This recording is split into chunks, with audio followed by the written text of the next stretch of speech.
Next point आहे 9वा point आहे cost and availability. So cost जो आहे ती कशी पाहिजे, लो पाहिजे, म्हणजे ट्रान्सड्यूसर निवडताना आपण त्याची किंमत पण बघणार आहोत. तर किंमत शक्यतो कशी पाहिजे, लो. आणि अवेलेबिलिटी म्हणजे जो ट्रान्सड्यूसर आपण निवडतोय तो मार्केटमध्ये अवेलेबल हवा. सो नेक्स्ट पॉईंट आहे कॉस्ट अँड द अवेलेबिलिटी. 10वा पॉईंट आहे कम्पॅटिबल, म्हणजे निवडलेला ट्रान्सड्यूसर हा सिस्टीमसोबत किंवा इन्स्ट्रुमेंटसोबत हा जोडला गेला पाहिजे. म्हणजे निवडलेला ट्रान्सड्यूसर म्हणजे selected transducer should be compatible to the system. दिलेल्या सिस्टीमसोबत निवडलेला ट्रान्सड्यूसर हा कम्पॅटिबल हवा. आणि शेवटचा आहे सेन्सिटिव्हिटी. तर सेन्सिटिव्हिटी म्हणजे काय, it should be able to sense small change in a input. Sense small change in the input. इनपुटमध्ये झालेला छोट्यात छोटा बदल त्याने सेन्स केला पाहिजे आणि चेंज झालेलं इनपुटला कन्वर्ट केलं पाहिजे इलेक्ट्रिकल क्वांटिटीमध्ये. तर शेवटचा पॉईंट आहे सेन्सिटिव्हिटी. तर पहिला पॉईंट होता operating principle, operating range, electrical characteristic, mechanical characteristic, time span, environmental condition, accuracy, error, cost and availability, compatibility and the sensitivity. तर पुढचे काही की पॉईंट्स आपण बघूया अबाउट द ट्रान्सड्यूसर. तर की पॉईंट्स म्हणजे काय, इम्पॉर्टंट पॉईंट्स. तर इम्पॉर्टंट पॉईंट्स हे आपल्याला स्टडी करायचे आहेत अबाउट द ट्रान्सड्यूसर. तर पहिला पॉईंट काय आहे की ट्रान्सड्यूसर काय करते, what is the definition of transducer, it converts physical quantity into electrical quantity. तर फिजिकल क्वांटिटी आहे डिस्प्लेसमेंट. डिस्प्लेसमेंट म्हणजे motion from one point to the other. हे झालं डिस्प्लेसमेंट हॉरिझॉन्टल लाईन, हे झालं in the vertical line. Next आहे example of physical quantity, force, pressure, temperature and the sound signal. So transducer is basically converts physical quantity into electrical quantity.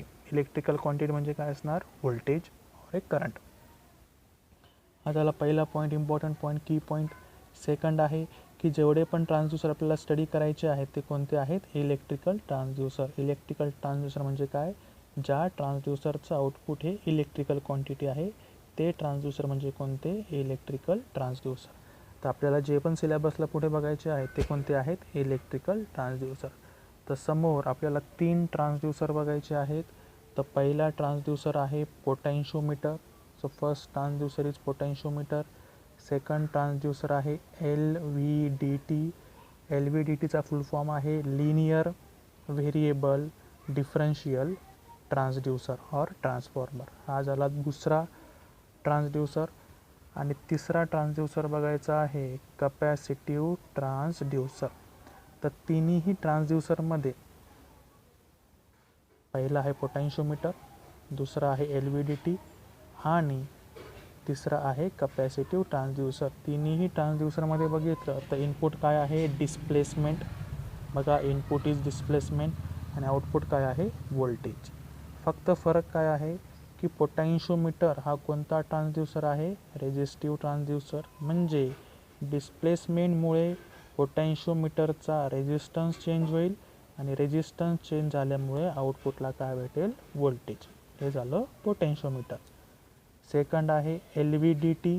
LVDT कोणाचं example आहे, inductive ट्रान्सड्यूसरचं. म्हणजे डिस्प्लेसमेंटमुळे याचा inductance change होईल, कोणाचा, ट्रान्सड्यूसरचा inductance change होईल आणि त्याच्यामुळे आउटपुटला काय भेटेल, व्होल्टेज. इकडे बघा कपॅसिटिव्ह ट्रान्सड्यूसरमध्ये काय होणार, या इनपुट डिस्प्लेसमेंट दिल्यावर या ट्रान्सड्यूसरचा कपॅसिटन्स चेंज होईल आणि कपॅसिटन्स चेंज झाल्यामुळे आउटपुटला काय भेटणार आहे, व्होल्टेज. तर पुढे आपल्याला 3 ट्रान्सड्यूसर बघायचे आहेत. पहिलं आहे potentiometer, also called as a pot.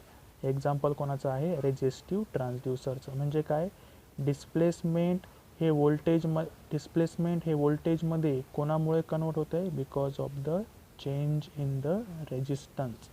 Next LVDT example आहे इंडक्टिव्ह ट्रान्सड्यूसरचं, ज्याच्यामध्ये डिस्प्लेसमेंट हे व्होल्टेजमध्ये कन्वर्ट होतं आहे because of the inductance change. Second, third, in capacitive transducer displacement is converted into voltage. Displacement हे व्होल्टेजमध्ये कन्वर्ट होते आहे कारण की या ट्रान्सड्यूसरमध्ये आता काय चेंज झालं आहे, कॅपॅसिटन्स चेंज झाला आहे. तर पहिला आहे पोटेन्शियोमीटर, LVDT आणि कॅपॅसिटिव्ह ट्रान्सड्यूसर. तर तिन्हीमध्ये इनपुट काय आहे, डिस्प्लेसमेंट आणि आउटपुट काय आहे, व्होल्टेज. तर डिस्प्लेसमेंटचं आपण बेसिक बघूया. तर displacement are basically two type. पहिलं आहे लिनियर डिस्प्लेसमेंट आणि सेकंड आहे अँग्युलर डिस्प्लेसमेंट. लिनियर डिस्प्लेसमेंट म्हणजे काय, अलॉंग द ॲक्सिस. तर पहिला एरो हा कुठं चालला आहे, लेफ्टपासून राईटकडे. तर हे झालं माझं मोशन अलॉंग द लिनियर. इकडे खालचा एरो बघा, from right to the left. म्हणजे हे जे मोशन झालं आहे displace from one point to the other point, from one point to the other point. तर हे झालं माझं displacement along the X axis. इकडे बघा डिस्प्लेसमेंट जे होतं आहे ते कसं आहे, अलॉंग द वाय ॲक्सिस. तर हे एक तर वर गेलं किंवा वरचं खाली आलं. So this displacement is called as a linear displacement along the y-axis. This displacement is along the x-axis. So these two displacement are called as a linear displacement. So along the x-axis displace होणे, move होणे along the x-axis आणि displace होणे, move होणे म्हणजे along the y-axis. तर हे झालं linear displacement. Second आहे angular displacement. डिस्प्लेस करायचं आहे, मूव करायचं आहे from one place to the other, पण मेकिंग अँड अँगल होत असेल. जर एखादा पार्टिकल एका पॉईंटपासून दुसऱ्या पॉईंटकडे मूव्ह होत आहे but making and angle, that motion, that displacement is called as a angular displacement. तर याच्यामध्ये बघा, याच्यामध्ये एखादा पार्टिकल हा मूव्ह होतो आहे इन द क्लॉकवाईज डायरेक्शन, म्हणजे असा घड्याळीच्या काट्यासारखा इकडे 12, 1, 2, 3 असं, but making and angle theta. तर हे डिस्प्लेसमेंट कसं आहे, क्लॉकवाईज अँग्युलर डिस्प्लेसमेंट. सेकंड बघा, ह्याच्यामध्ये डिस्प्लेसमेंट कसं आहे, अँटी क्लॉकवाईज म्हणजे क्लॉकवाईजच्या उलटं.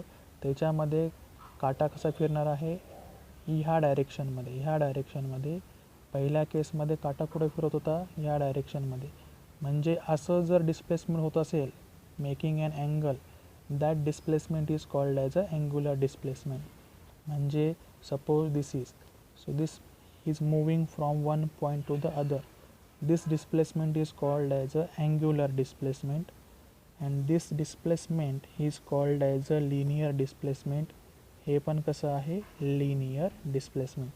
तर आपण सिलेबसला फक्त बघूया लिनियर डिस्प्लेसमेंट.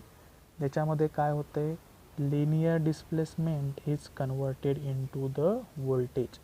तर लक्षात घ्या, आपल्याला काय बघायचं आहे, ट्रान्सड्यूसर जो काय करणार, physical quantity is converted into electrical quantity. आता ट्रान्सड्यूसर बघायला आपण सुरुवात केली आहे. तर पहिला ट्रान्सड्यूसर कोणता आहे, पोटेन्शियोमीटर. त्याच्यामध्ये लिनियर डिस्प्लेसमेंटला कन्वर्ट करायचं आहे व्होल्टेजमध्ये. कशाच्या हेल्पने, रेजिस्टन्सच्या हेल्पने.